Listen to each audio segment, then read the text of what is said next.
अभी तक सरकार ने कौन सा एथिकली काम किया? डेमोक्रेसी को खत्म करने के लिए जो जो काम करना है सरकार ने कर रहे हैं, अभी तक किया है।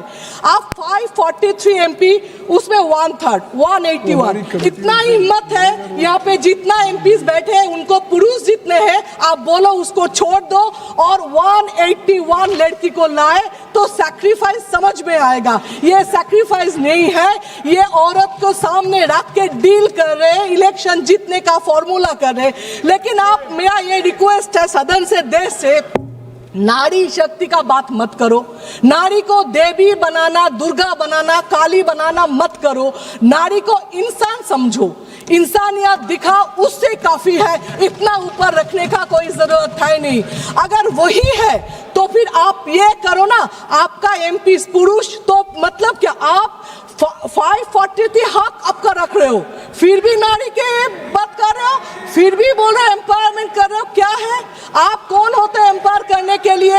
आपके आधा एमपी तो रेप केस में है, आधा एमपी डाउरी केस में है, आधा एमपी तो इसमें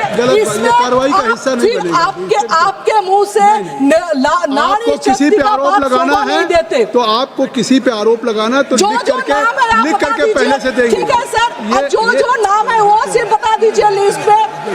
आप मुझे बताइए 2047 में क्या विकास होगा, उसका बात अभी आप कर रहे हो। 47 में यहाँ पे आधा लोग जिएंगे नहीं, लेकिन 2011 में जो सेंसस हुआ है उसका काम अभी तक चल रहा है। तो 2047 तो अगला जिंदगी देखेंगे।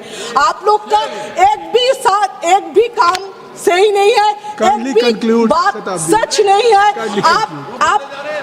आप पॉपुलेशन का हिसाब से करें। मैं भी चाहती हूँ मेरा कॉन्स्टिट्यूंसी में और एक एमपी आए, लड़की आए, उसके साथ काम करेंगे, ये सच है।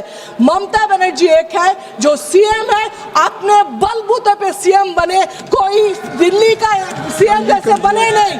तो वो और 37% ऑलरेडी कोई लॉ का जरूरत नहीं हुआ, कोई अमेंडमेंट का जरूरत नहीं हुआ, कोई बिल का जरूरत नहीं हुआ, फिर भी हम लोग यहाँ पे हैं ममता बनर्जी की वजह से, क्योंकि वो बात नहीं करते, ड्रामा नहीं करते, सिर्फ करके दिखाते हैं जो बीजेपी वाले नहीं करके दिखाते, सिर्फ इलेक्शन जीतने का तरीका है। लेकिन फिर भी इस टाइम में सब कुछ छोड़ के, वॉर इतना इंपॉर्टेंट इशू था, तब भी आप ये सेशन नहीं किया इतना इंपॉर्टेंट इशू में, फिर भी अभी किया है। क्यों?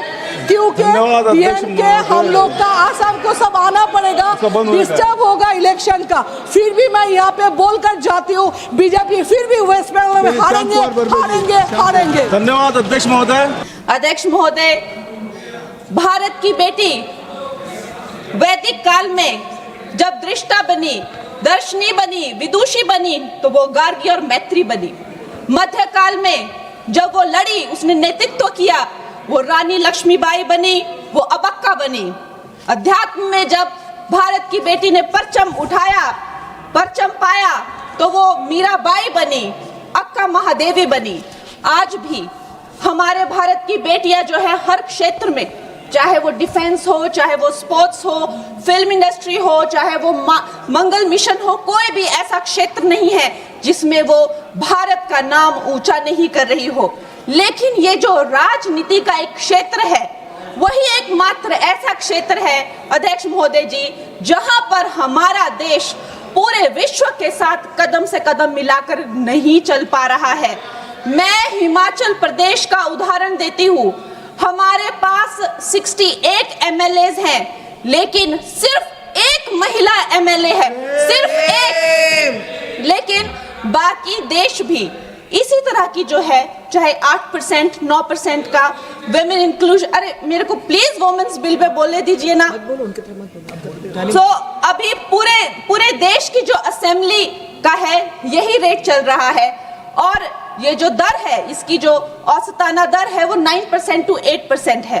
लोकसभा में जबकि हमें 13% तक पहुंचे हैं, लेकिन ये वैश्विक दर दूर तक कहीं वो वैश्विक दर के नजदीक नहीं है।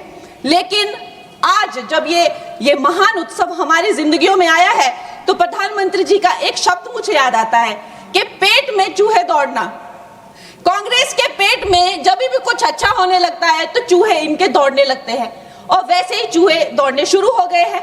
अभी प्रियंका गांधी जी कह रही है कि संविधान ही बदल देंगे, यहाँ पे जो है डेमोक्रेसी ही खत्म कर देंगे, कुछ भी करने को जाते हैं तो डेमोक्रेसी खत्म कर देंगे। आप थोड़ा भी अगर कॉमन सेंस यूज करें कि जो लोकप्रिय नेता है, जो डेमोक्रेटिकली इलेक्टेड नेता है प्रधानमंत्री जी, जिन्हें डेमोक्रेसी ने उनकी पार्टी को लाया है, वो उस डेमोक्रेसी को क्यों खत्म करेंगे? वो थोड़ा ना कोई इंदिरा गांधी जी की तरह उनसे कोई कुर्सी ले रहा है तो उनको कुर्सी पे हक जमा के रखना है तो वो डेमोक्रेसी खत्म करनी ही पड़ेगी, ऐसी तो कोई स्थिति है ही नहीं। तो जैसे प्रधानमंत्री जी ने कहा कि अगर किसी के लिए डेमोक्रेसी वर्क करती है तो वो मेरे लिए ही सबसे ज्यादा वर्क करती है, तो इतना तो कॉमन सेंस होना चाहिए। जब देखो लोगों को बहलाना फुसलाना, जब देखो जो है वो झूठी बातें चलाना, और अब एक नई बात सीखी है डिलिमिटेशन जो है। चलो वुमेन्स बिल, उनमें हिम्मत नहीं है बोलने की, डिलिमिटेशन में लफड़ा है, इसको हम लोग नहीं आने देंगे। अरे प्रियंका गांधी जी, जब लास्ट टाइम डिलिमिटेशन तो कोई बीजेपी का तो कोई प्रोसीजर है नहीं, एक ये संवैधानिक ये एक प्रोसीजर है, हर 11-11 साल में होता था। 51 में हुआ, 61 में हुआ, 71 में हुआ। 71 में जब हुई डिलिमिटेशन तो 61 करोड़ जो है वो भारतीय थे। उस टाइम पे जो 543 जो लगभग सीटें थी, आज भारतीयों की संख्या 140 हो गई है। क्या उनका समीकरण है? क्या उसमें से SC ST उनको उनका हक नहीं मिलेगा?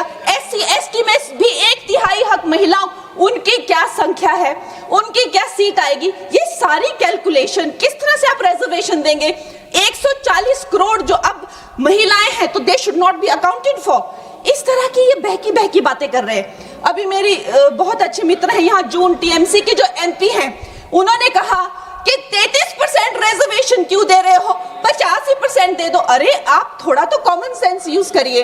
अगर आप जो है 33% दे रहे हैं, लेकिन जो बाकी सीट्स है उन किसी भी सीट पे वो ओपन सीट्स है, वो महिलाओं को लड़ना जो है उस पे कोई भी किसी तरह का बैन नहीं है। 14% हम ऑलरेडी पहुंच गए हैं।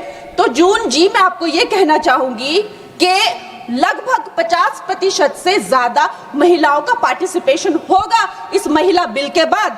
तो अध्यक्ष महोदय जी, सोनिया गांधी जी कहती हैं कि इनको इतनी जल्दी क्यों है, ये महिला बिल इतना जल्दी में क्यों लाते हैं? तो आपकी तरह होना चाहिए था कि 30 साल जो है आपने इस बिल को लटका के रखा। अवश्य मैं इस बात से अग्री करती हूँ कि प्रधानमंत्री जी जो है महिलाओं को न्याय दिलाने के लिए जल्दी में है, क्योंकि जो काम 60 साल में नहीं हुए वो उन्होंने 10 साल में ही करके दिखा दिए। चाहे वो करोड़ों मकान पक्के किए हो, चाहे वो गैस सिलेंडर दिए हो, चाहे वो महिला को डिफेंस में लाना हो, चाहे वो गर्भवती महिलाओं को 12 वीक से लेकर 26 वीक की हॉलीडे हो, न जाने कितनी योजना, लखपति दीदी, ड्रोन दीदी, सेल्फ हेल्प ग्रुप्स, अगर मैं बोलने लगूं तो यहाँ बहुत वक्त चला जाए। लेकिन एक बात पक्की है कि वो एक जल्दी में है, महिलाओं को न्याय दिलाने की जल्दी।